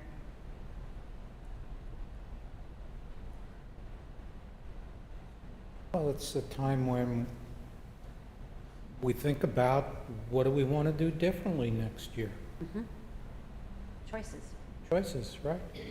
For those who believe in free will as opposed to predestination, you have to make your choices. Yeah. Or the free will that might not really be free, right? Yeah. But you can still disobey, right? I mean, it certainly happens. Yep. Other thoughts about this, looking into the new year? I love the idea of being on the banks, on the threshold, and kind of looking over the river. We're, whatever it is, 6 days away, 5 days, 6 days. We're 6 days away from Rosh Hashanah at this point, kind of peeping over the other side of the river. What is 5784 going to bring us, What is it going to bring? What is it going to bring for this community? How are we going to cross that river? How are we going to cross over and look at what's next? Think about not the land that we're going to inherit, but the time that we're going to have together that we will be inheriting, that will be ours. It will be ours to decide how we communally engage with it. Very powerful image, I think. I mean, the new year is a chance to start over. Think about what happened in the past, how we can do better, what we'd like to do next year, individually, but together. We're all thinking about that. Any other thoughts? I was just thinking that sitting here and God willing, next Saturday we'll see lots of people. That'll be one Friday night. Yeah, it's always around the high holidays. It's a little sparse but because people actually want to come for the high holidays. So the Shabbatot around the high holidays are usually pretty slim pickings. Certainly our tradition. Yeah, I think that's pretty normal. But I think it's really beautiful that we're holding the space today to be able to have this conversation, thinking about what's next, right? Thinking about what's next. Really thinking about what's next. And remember that the rabbis commanded us and set a practice of us reading this every year, the week before Rosh Hashanah. He's sitting perched across the Jordan, about to go over, about to possess it, right? About to possess it. And that this was the text they wanted us to read. Not just you're about to go over and you're going to be on your own when you get there. It's going to be up to you, right? But also, it shouldn't be so hard, right? Remember, it's not so hard. It was one of the things I was talking about last night. about remembering that we stand on the shoulders of our ancestors who have also done this every single year, who have also worked through rabbinic transitions in the past, who have also maintained communities, and think about how they maintained communities after the destruction of the temple. What we've got is kind of minor compared to that, right? Yeah. So, one of the things I really love about this is really thinking about the whole span of Jewish history and all the times that they've had to come back every single year. And here we are, here we are. Atem nitzavim, here we are, right? Standing. Nitzavim means standing. You're standing. It's a charge. It's a charge forward into the future. Yeah. Any other final thoughts?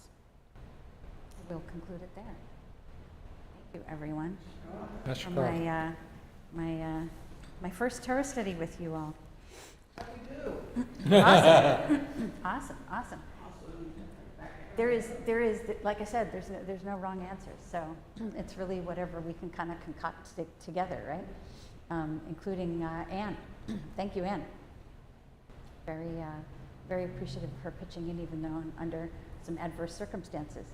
We'll definitely do it on Zoom next time. Yeah. All right, wonderful. So what we're going to do now to close, I foresee a prayer for healing, and I foresee a mourner's kaddish. Since we do have our 10, can you tell them to stick on for a minute? Please, if you're online, stay online. Any names that we want to pitch in for prayer? For which one, healing? Healing. Yeah, please. Justice Sarah would be my sister, and Anna Greenfield. Thank you. Anyone else?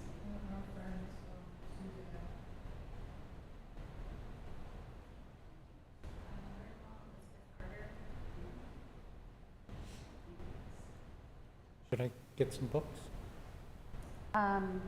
We can, or if we know the Misha Berach, yeah, it's okay.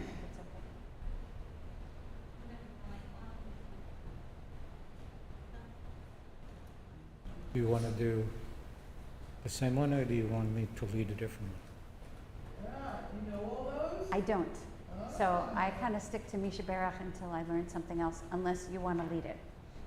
Be happy to. Yeah. Oh, I thought you were bringing a few. I'm sorry. Yeah, grab a few.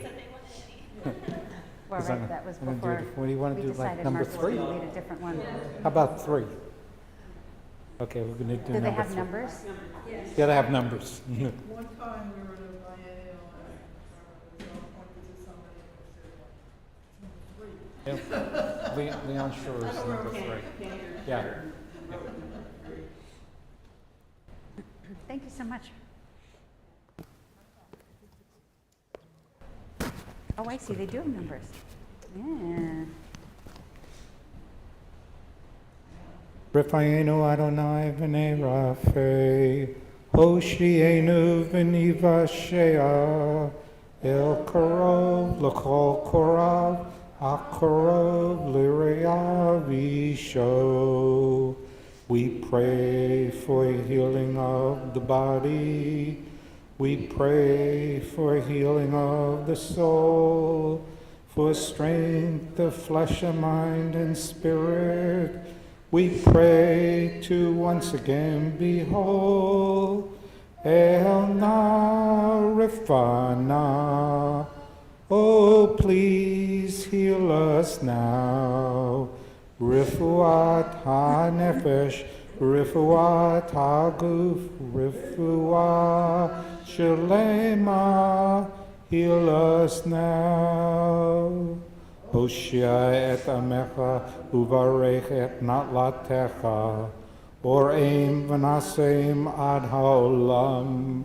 Misha berach avotenu, Misha berach imotenu, Ana Adonai Hoshiana.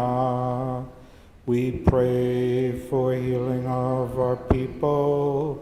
We pray for healing of the land and peace for every race and nation, every child, every woman, every man.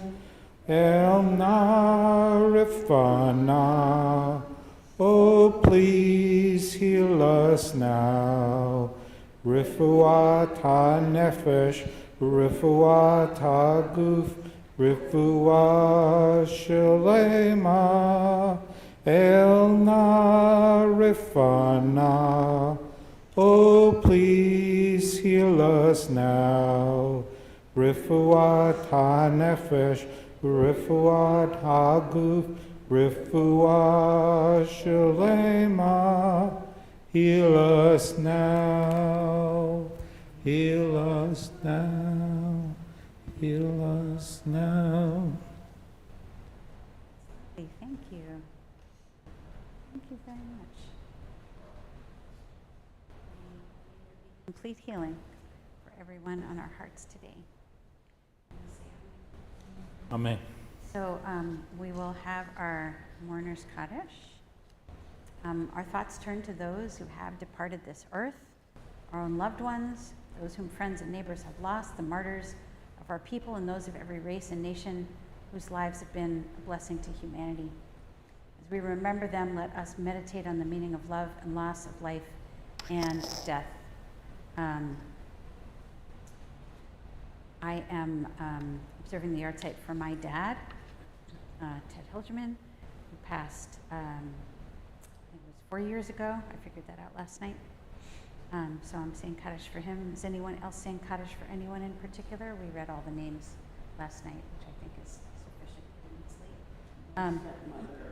Laura Osro, this is first Thursday. Anyone else? Active period of mourning?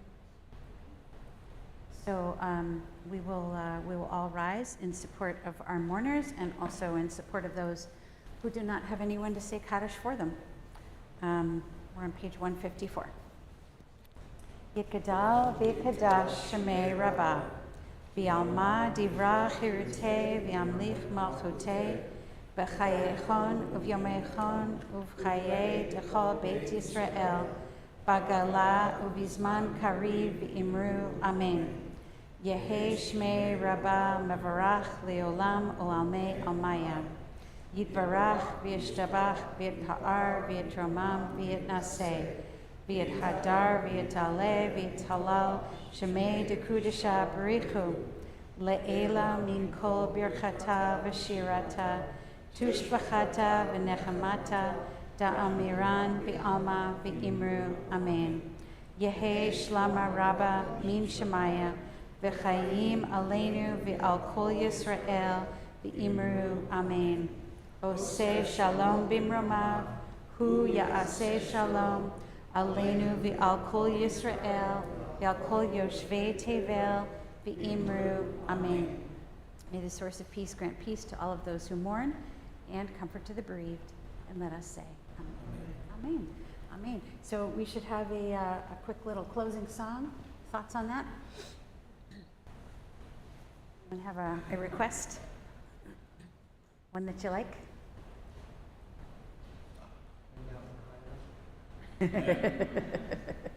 We could do a Don Olam, potentially. Do you like it?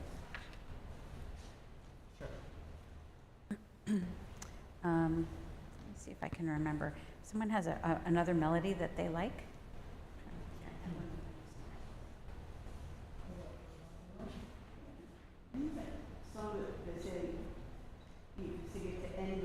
It's true. It's true. In the Hillel, they used to do the Backstreet Boys. I've done it to Prince. I've also done it to Elvis. So. I've led services a few times around the 4th of July, and we've done it to Yankee Doodle. Yankee Doodle for sure. Yankee Doodle is the fastest version of a Don Olam that there is, along with the William Tell Overture. That's the other one. Da-da-da-da-da-da-da-da. Yep. We can do one of those if you like. Yeah. There's lots. Yeah, Elvis, because at the congregation I served in Memphis, they had Elvis Week, and so it was his yahrzeit, and so we kind of had to, had to show up. So, yeah. Another kind of cake, right? Yeah. It was, yeah, you could literally set it to anything. Okay, so maybe we'll do Dona Lama Shemona, Terem Kol Yitzir Nivra, Yit Nasa V'chefta Kol, Azai Melech Shemo Nikra, V'yacharei Kichlot HaKol, Levado Yimloch Nara, V'hu Haya V'hu Hoveh, V'hu Yiyeh B'tifara, V'hu Echad V'yin Shini, Lahamshilo Lehachbira, B'li Reshit B'li Tachlit, V'lo Ha'oz V'hamisra, V'hu Eli V'chai Goli, V'tzorchev Li B'yetzara, V'hu Nisi Umanos Li, Menakosi B'yom Ekra, B'yado Av Kidruchi, B'etishan V'ya'ira, B'imruchi Geviyati, Adonai Li, V'lo Ira. Shabbat Shalom. Shabbat Shalom. You have announcements? Yeah, we have announcements. Absolutely. Go for it. Josh, I take it you're our Bema guest. I am. He is. I am. So this is my one job, so Yep. don't want to skip it. Don't skip it. Yeah, I guess there are other responsibilities too. So at 5 o'clock tonight is a pre-Siklot dinner at Seasons 52 for those who are SVP'd, and after dinner, return to the temple for 7 p.m. desserts at Selichot? Slichot. Slichot. Yes. Okay. But it's spelled S-E-L? Yeah. Okay. I'll Yeah. explain later. Okay. Yeah. Monday, the 11th, deadline for names to be received in the office or for the Yitzkor book. And Thursday, the 14th, is a noon Torah study with Rabbi Sharon and 7 p.m. Board of Trustees meeting. So a couple save the dates. First day of religious school and confirmation class is September 24th. We have Rosh Hashanah evening service on September 15th, the morning service on the 16th, and on second day, on Sunday the 17th at Norristown Farm Park. Kol Nidre service on Sunday, September 24th. The Yom Kippur service is on Monday, the 25th, and the congregational potluck break after Monday evening after services. Very, very important, October 1st is the tailgate. Tailgate in the sukkah. Around the sukkah. Yeah. Well, That. the 15th is the Sisterhood opening brunch. Then the 15th, this is all the 9 a.m. in the social hall. Join us for wonderful food and a community as we present. Saturday morning Shabbat services are back. But anyway, Yeah. come to everything. Yay. So, thank you for being present for this grand experiment. The first time we're leading this, and this is the first time I've ever done this also. I've led Torah study during Shabbat services before, but usually it's 45 minutes in the middle of the Torah service, and we went on with the rest of the service. This one is Torah study primarily. I was thinking if we had a minyan, that we would basically start with the beginning of the Torah service and pull the Torah out, put it down, have our Torah study, and then read it, and then have our prayer for healing while the Torah was out. Torah scroll back quickly, and then have our Mourner's Kaddish final song. That was kind of my thinking. If you have other ideas for how this could be done, like I said, it's our service. We're co-creating it together. I'm happy for other suggestions as we go along. After we do it again, we might have some idea then, and that's fine too. So thank you for coming. I hope this was But worth if your I'm not while. mistaken, I think the next one we're going to have is in 2 months from now. 2 months, not 2 weeks. No, the next one that's a Torah Shabbat morning. Because the next one is Sukkot next month. The second week is Sukkot. I think there's bar mitzvahs. I have to check. Oh, yeah, right. Yeah. So obviously, if There's a lot in October. if there is a B mitzvah, that's gonna kind of knock this out. Yeah. So it might be 2 months from now. hopefully you'll come back. Yeah, obviously. If we have a meeting. But even if we don't have a meeting, you see it's still fun and we still got to do lots of good Torah study. Like I said, no wrong answers. And I love every community Yeah, so kind of bar co-creates. mitzvah and a second Shabbat in October.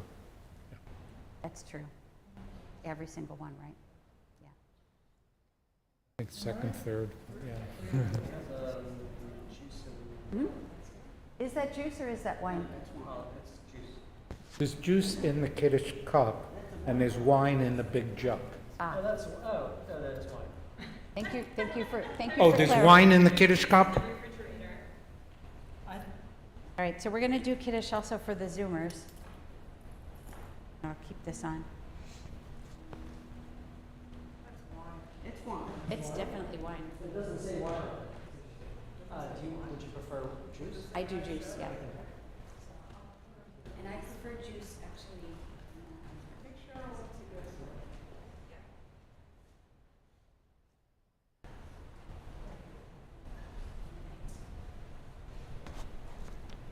Someone else can do the required drinking. Someone else can be the designated drinker.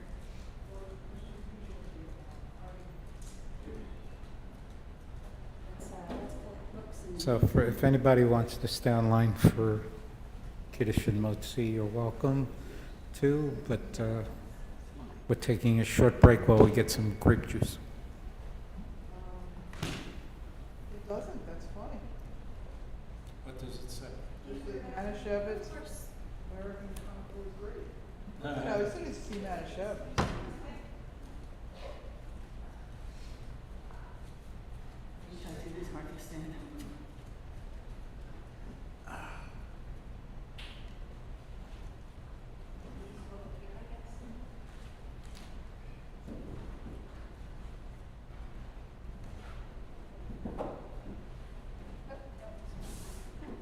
Yeah, it's got the warnings about the alcohol.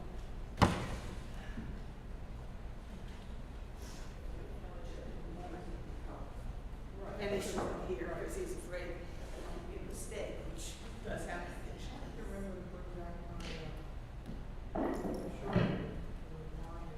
It's fading away.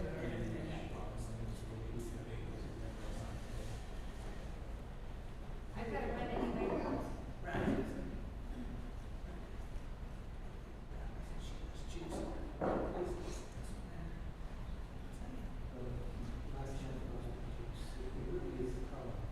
I didn't realize. Yeah, I'll make sure I keep an eye on it. We don't have another one, so we can just use the plastic.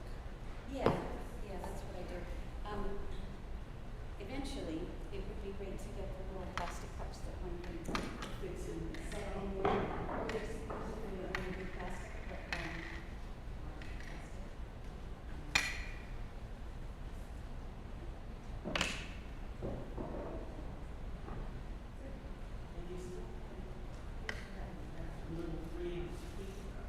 Exactly. Thank you very much.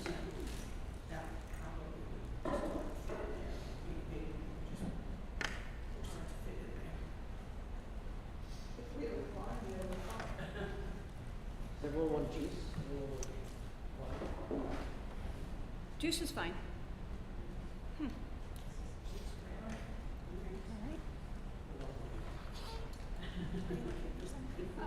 Okay, normal Kiddush cup. We couldn't find it last night. So That's what I'm saying. It's not in there.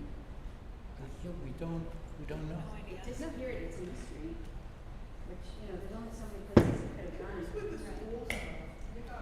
what I was thinking, because they had the kids have Shabbat in the hospital. Yeah. The first Friday service, so there's a lot going on.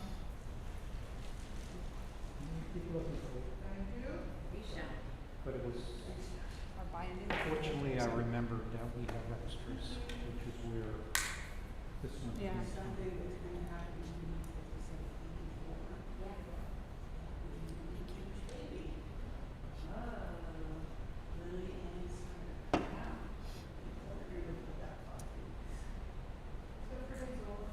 Misha Atova. Misha Atova. All right.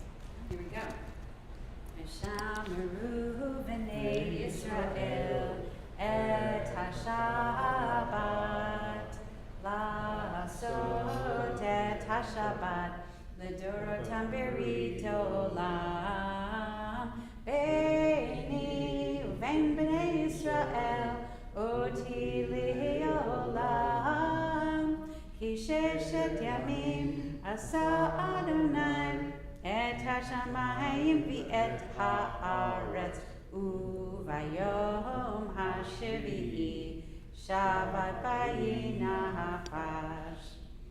Ken barach Adonai et yom hashabbat vayikadeshehu, which means just as God blessed the seventh day and made it holy, Savri, and you say l'chaim, l'chaim. Baruch atah Adonai Eloheinu melech ha'olam borei peri ha'gafer. Amen. Yay. All right. And We don't usually get it so cold, it's good. nice.